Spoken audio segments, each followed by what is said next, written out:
It was exactly 2:14 a.m. when the heavy oak door of my own home slammed shut, the sound echoing through the silent, rain-drenched street like a gunshot.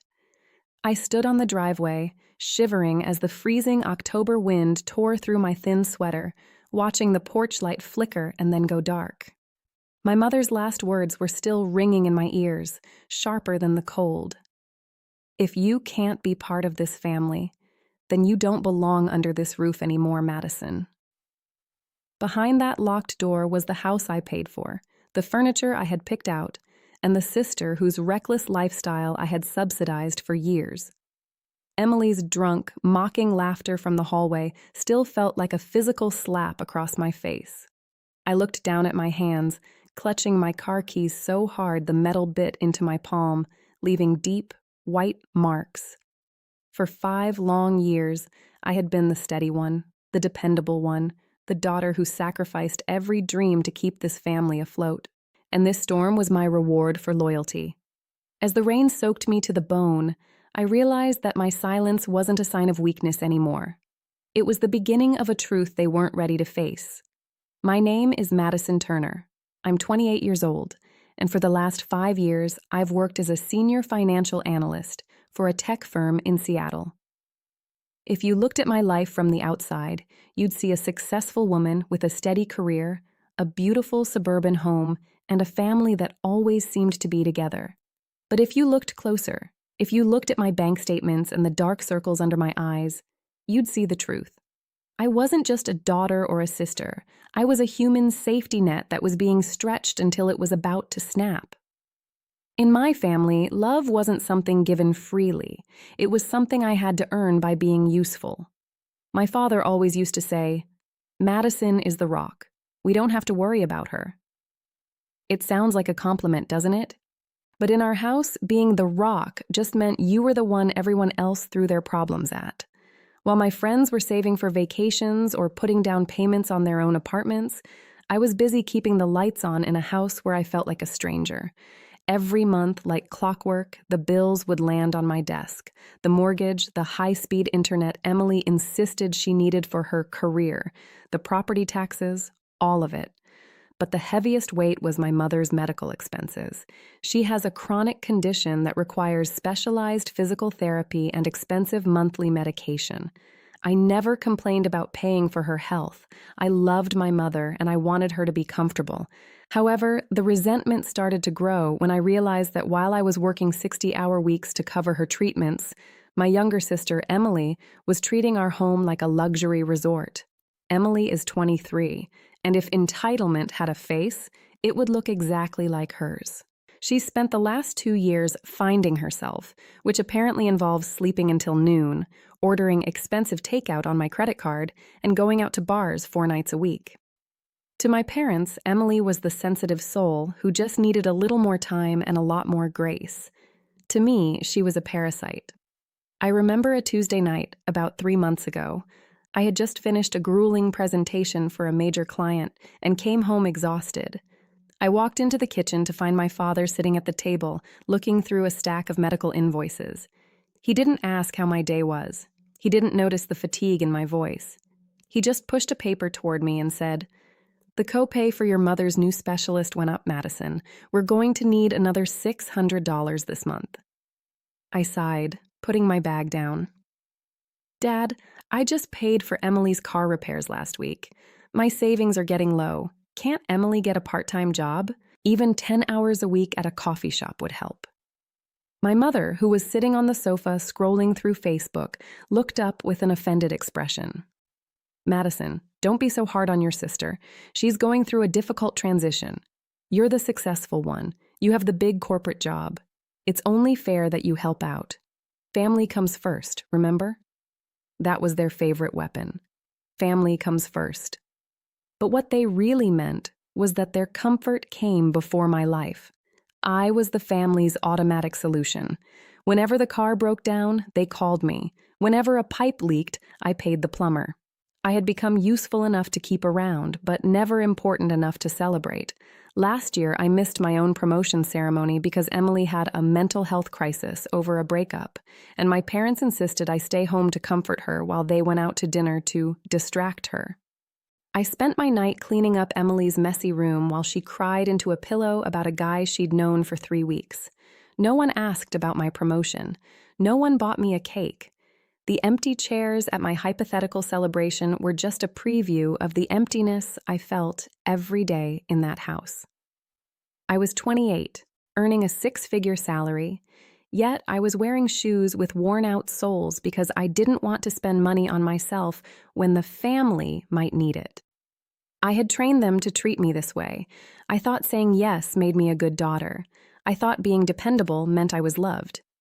But standing in that rain-slicked driveway at 2 a.m., looking at the locked door of the house I was paying for, the scales finally fell from my eyes. I wasn't a daughter to them. I was a bank account with a pulse. And as the cold wind whipped around me, I realized that for the first time in my life, the rock was done being stepped on. The night everything shattered wasn't some grand cinematic explosion. It started with a key fumbling in the lock and the sound of a heavy body stumbling against the hallway wall. It was 2:13 a.m. I was still awake, sitting in the living room with my laptop glowing in the dark. I had been up since 5 a.m. the previous day, finishing a quarterly report and then spending 3 hours organizing the medical files for my mother's upcoming surgery. I was beyond exhausted. My brain felt like it was vibrating in my skull, and all I wanted was the silence of a pillow. Then came Emily. She burst into the living room smelling like cheap tequila and cigarette smoke. Her hair was a bird's nest, and she was giggling to herself while trying to kick off her heels. She didn't even acknowledge that I was there until she tripped over my power cord. "Watch it, Madison," she barked, her voice slurred and grating.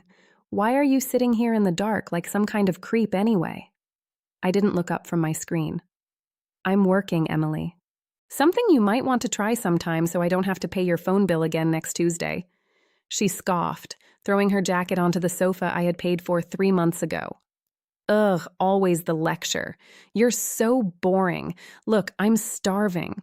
Go into the kitchen and make me those spicy buffalo sliders you did for the office party, and make sure the sauce is actually hot this time." I stopped typing. I looked at her, really looked at her. She wasn't asking.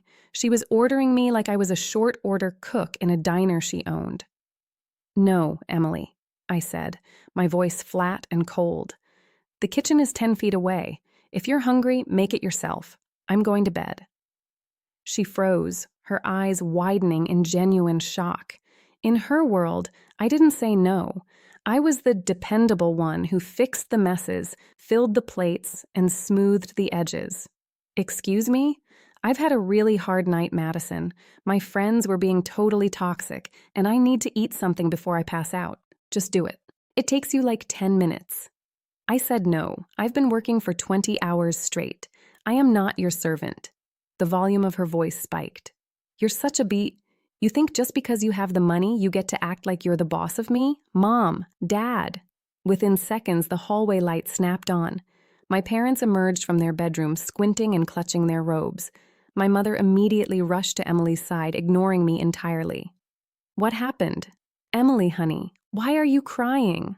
Emily wasn't crying yet, but she knew the cue. She forced a sob, pointing a trembling finger at me. "Madison is being so mean. I just asked for a little help because I don't feel well, and she's screaming at me and calling me names. She told me I'm a burden." My father's face went red instantly. He didn't ask what happened. He didn't look at the work on my laptop. He just stepped into the room with that look of disappointment that used to make me crumble. "Madison, what is wrong with you? Your sister comes home upset, and this is how you treat her?" "Dad, she's drunk," I said, standing up. "She's drunk, she's demanding, and she's acting like I'm her personal chef. I've had enough. I pay the mortgage. I pay for Mom's meds. I pay for the food she's demanding. All I want is to sleep for 4 hours before I have to go back to the office." My mother looked at me with a coldness I will never forget. "So that's what this is about? You think because you pay for things, you own us? You think a few bills give you the right to be a tyrant to your own flesh and blood? It's not a few bills, Mom. It's everything. It's every single thing in this house. Family comes first, Madison, my father roared. We have sacrificed everything for you to have that education, to have that job, and now you want to hold it over our heads? You're arrogant. You've become so focused on your career and your money that you've lost your heart. My heart? My heart is the only thing that's been keeping this roof over your heads. If I stop, Emily doesn't get her drinks, you don't get your specialist, and Dad doesn't get his new golf clubs. The silence that followed was suffocating. I had said the forbidden truth. I had pointed out the scoreboard. My mother's voice went dangerously quiet. If you think so little of us, if we are just a burden to your precious bank account, then maybe you shouldn't be here. Maybe you should go find a house where no one needs your charity. I felt the air leave my lungs. Are you serious? You're telling me to leave at 2 a.m. in the middle of a storm? You clearly don't belong under this roof if you can't be part of this family, my father added, stepping toward the door. If you can't respect your sister and your parents, then go. Go be successful all by yourself. Dad, I pay for this roof, I screamed, but it was like talking to a brick wall. They had already built their narrative. In their version of reality, I was the villain, the cold, heartless daughter who valued dollars over siblings. Emily stood behind them, a smug, triumphant smirk playing on her lips. She knew. She knew that as long as they were on her side, she never had to face a single consequence for her actions. My father walked to the front door and threw it open. The wind howled into the hallway, spraying cold rain across the hardwood floor I had polished just last weekend. Go, Madison. Since you're so independent, go find out what it's like when you don't have a family to come home to. I didn't argue anymore. Something inside me went completely quiet. Not angry, not broken, just quiet. It was the silence of a door locking from the inside. I grabbed my car keys and my laptop bag.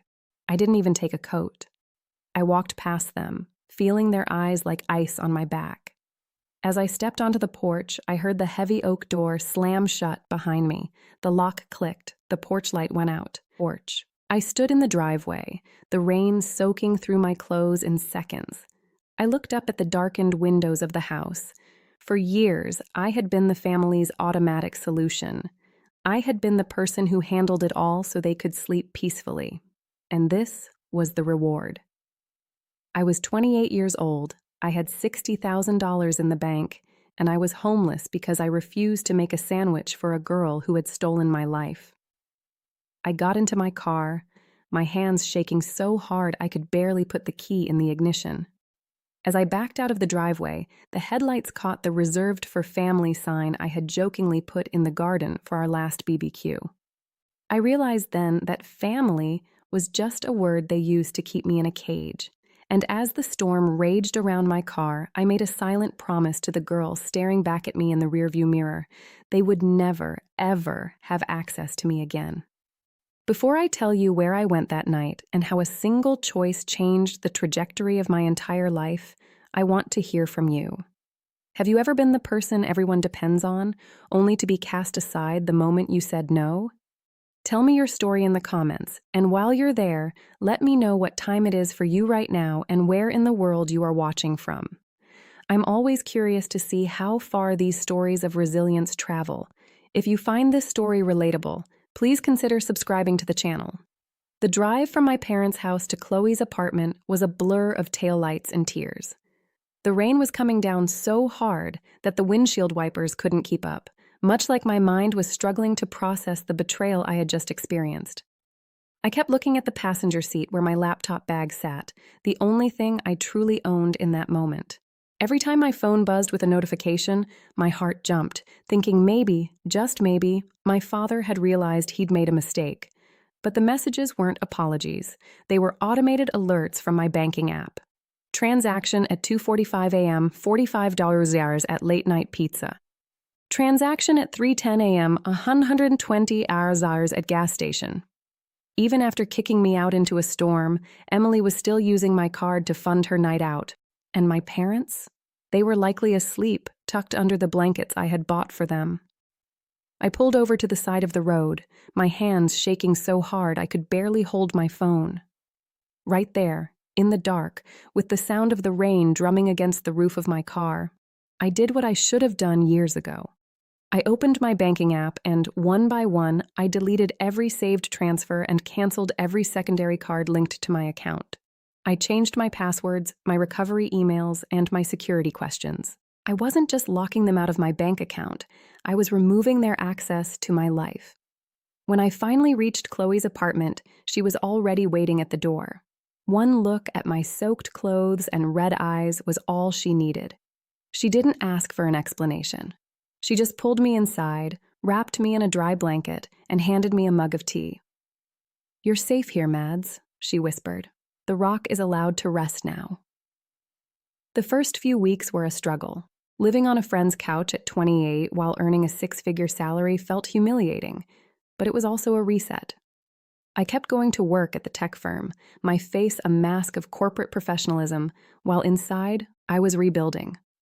But the silence of the evenings was the hardest part. For years, my identity had been the fixer. Without a family to rescue, I didn't know who I was. "You need a hobby," Chloe said one night as she watched me meticulously chop vegetables for a stew. Cooking had always been my therapy. It was the one thing I did where I felt in total control. I loved the science of it, the way simple ingredients could be transformed into something that brought people comfort.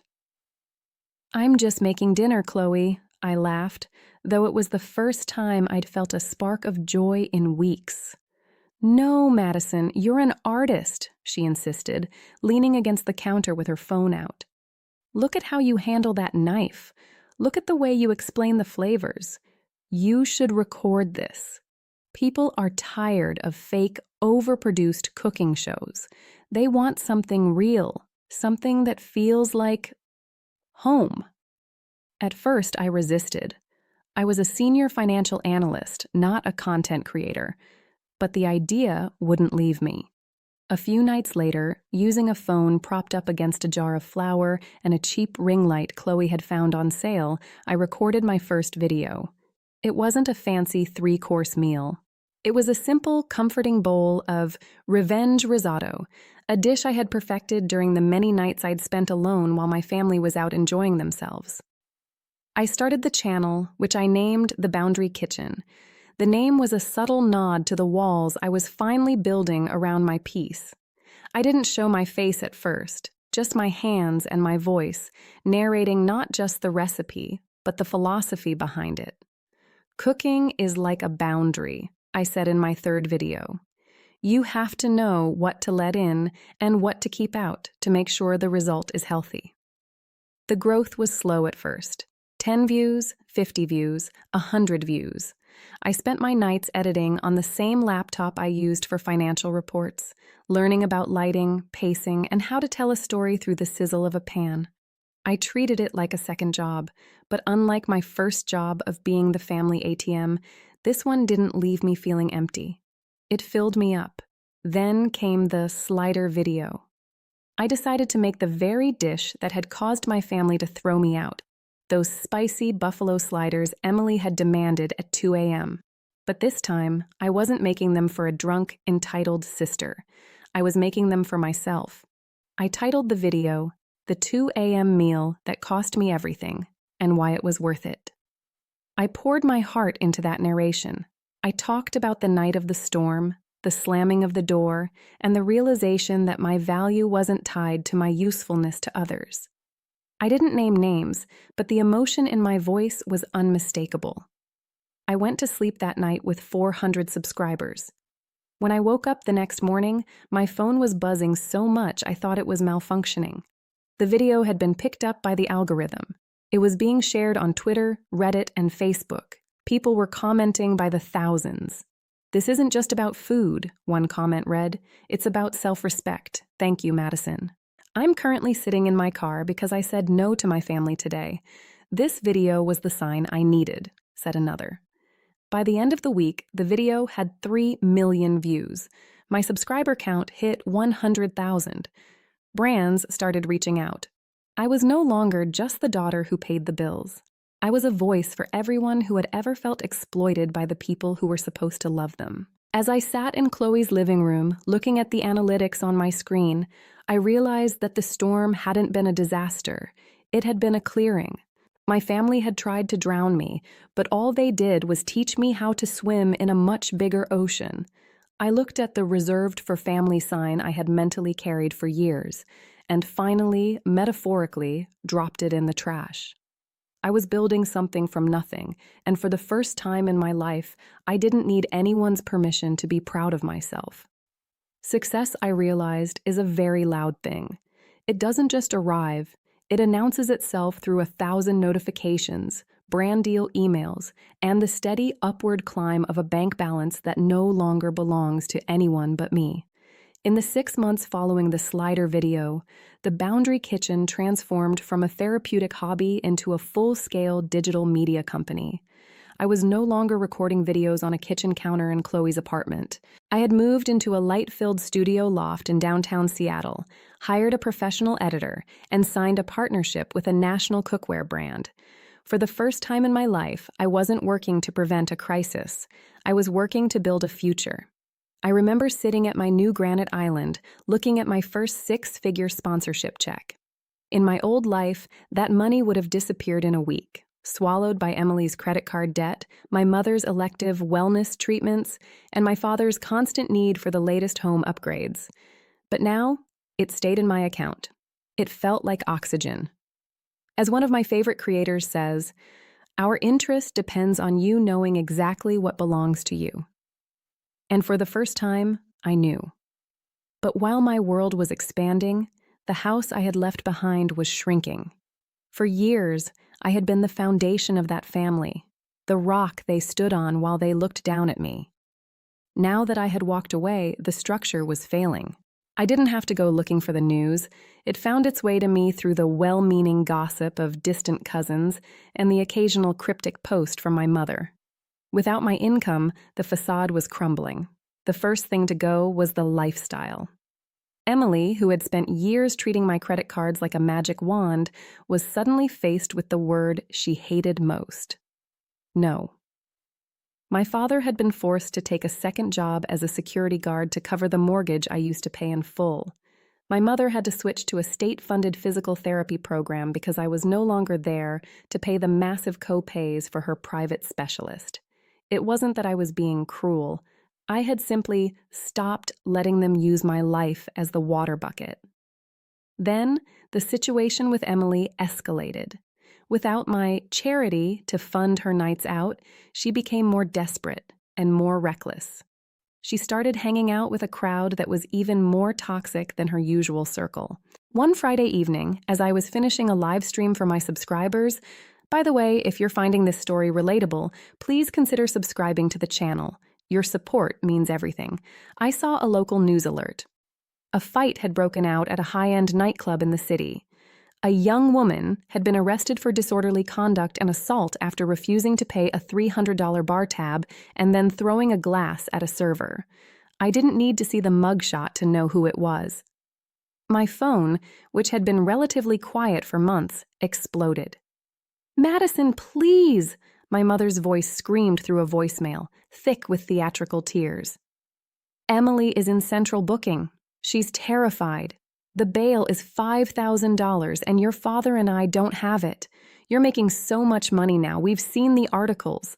Please, she's your sister. Family comes first." I listened to the message twice. A year ago, I would have been in my car before she finished speaking. I would have been the one at the jail at 3 a.m., credit card in hand, apologizing to the officers for my sister's behavior. I would have spent my weekend fixing the disaster while Emily complained that the holding cell was uncomfortable.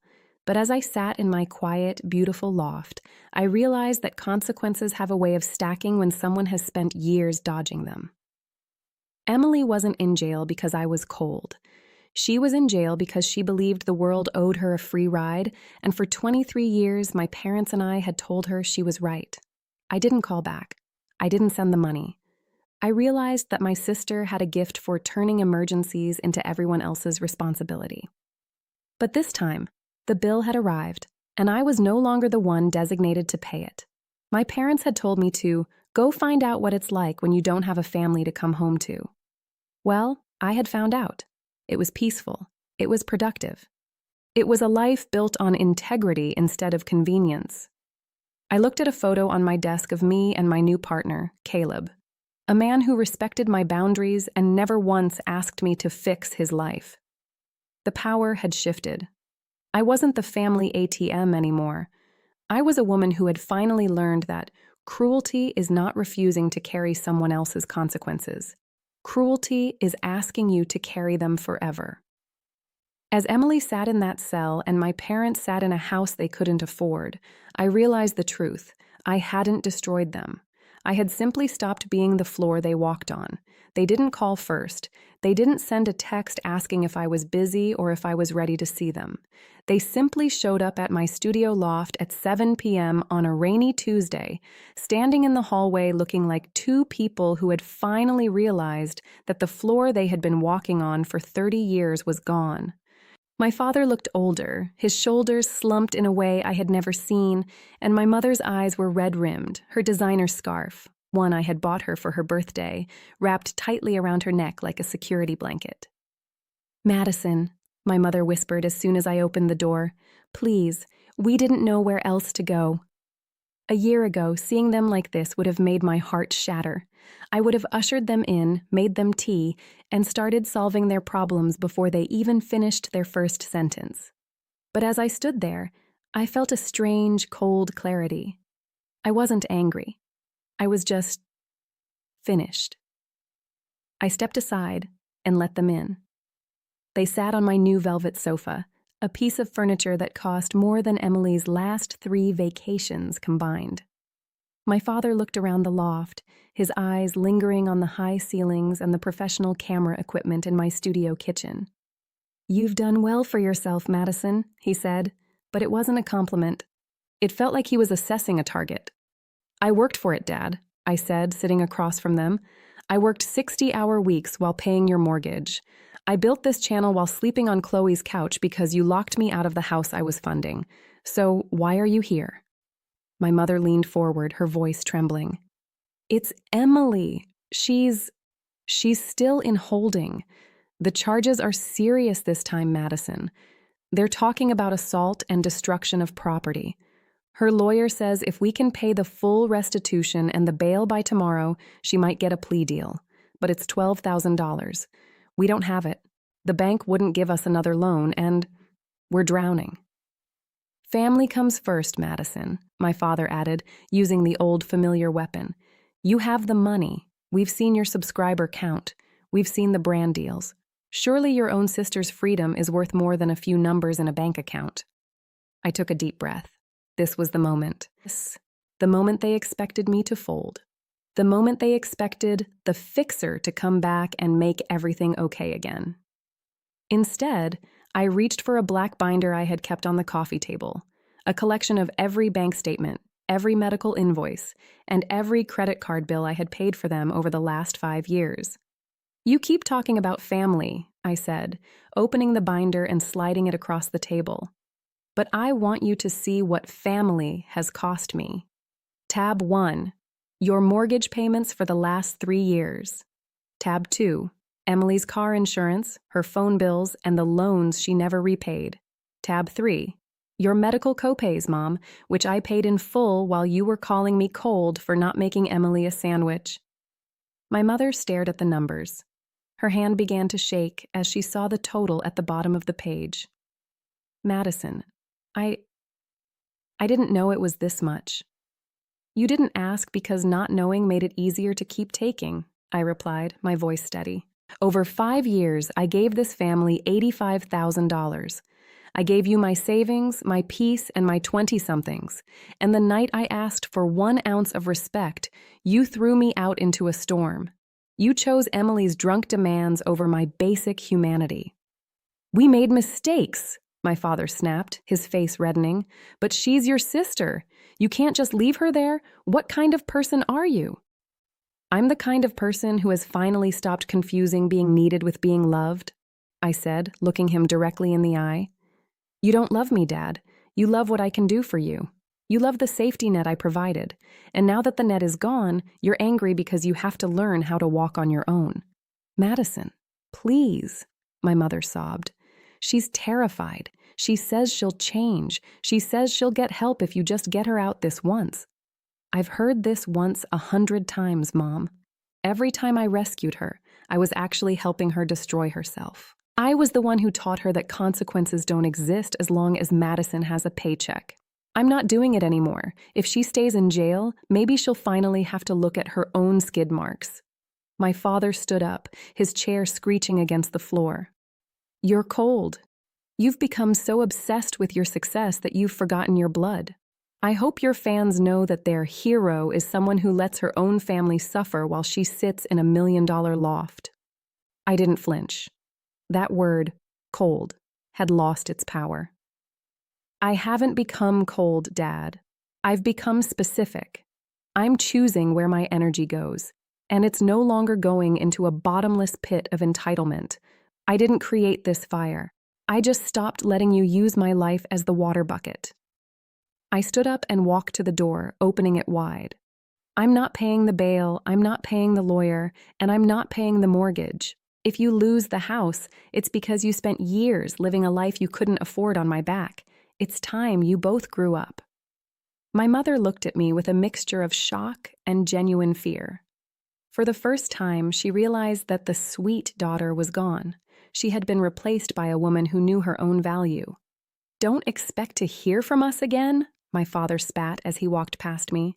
I don't, I said simply, and that's the most peaceful thought I've had all day. As the door clicked shut and I locked the deadbolt, the silence of the loft felt different. It didn't feel lonely, it felt like oxygen. I walked to the window and watched them walk to their car in the rain. I felt a small pang of grief for the family I wished I had, but it was overshadowed by the immense relief of the life I actually had. I had given them the truth in a binder they couldn't ignore, and in doing so, I had finally taken my own life back. Cruelty, I realized, wasn't refusing to carry their baggage. Cruelty was them asking me to carry it forever. I was 28 years old, and for the first time in my life, I didn't owe anyone an explanation for my peace. I went back to my kitchen, turned on the lights for my next video, and began to cook. Not because anyone demanded it, but because it was what I loved. The rock was no longer a floor, it was a foundation. And this time, I was building something only for myself. 2 years have passed since that final confrontation in my loft. Today, my life feels like a different book entirely. One where I am the author rather than a secondary character in someone else's drama. I am now married to Caleb, a man who taught me that love isn't something you have to buy with favors or fix with silence. He is my partner in every sense of the word, a person who celebrates my strength without trying to use it as a cushion for his own weaknesses. Our home is a sanctuary where the only keys belong to people who respect the boundaries I have worked so hard to build. The Boundary Kitchen has blossomed from a desperate hobby into a thriving media brand, with a cookbook that reached the bestseller list and a studio that employs 3 people who are like a chosen family to me. I still hear echoes of my biological family, but the sound no longer shakes the floor beneath my feet. Emily completed her court-ordered community service and is now working at a local florist. A humble start, but it is the first time she has had to sustain herself without my credit cards. My parents eventually sold the big house to cover their debts and moved into a small, modest retirement community. My mother occasionally sends me a photo of a meal she cooked from one of my videos, her way of reaching across the divide without asking for a handout. I respond with kindness, but I never offer a key. I've learned that some apologies are not bridges. They are only markers showing where the bridge used to be. I have accepted those markers and moved on. The real revenge was not watching them struggle. It was the moment of waking up every day without asking permission to be proud of myself. A safe home needs boundaries, and a safe life does too. I finally have both, And the peace I feel is more valuable than any inheritance or false sense of loyalty I once clung to. I am no longer the family's automatic solution. I am simply a woman who is free. The lesson I carry forward from this journey is that family should be a place where you are encouraged to grow, not a system where you are assigned to carry everyone else's weight. Helping is a beautiful gift when it is chosen freely, but it becomes a cage when it is demanded as a birthright through guilt and emotional manipulation. A boundary is not a wall built from hate. It is a door with a lock, and you finally get to decide who has earned the key. Remember that your dream does not become real only when your family finally notices it. It becomes real the moment you keep building, even when the seats you saved remain empty. True justice is not about ruining others, but about taking your own life back so completely that they can no longer reach the parts of you they used to control. Please remember that this is a fictional story created to entertain and educate through dramatic storytelling. We hope the message behind it inspires reflection for anyone who has ever felt ignored or exploited. Thank you for your support and for subscribing to our community.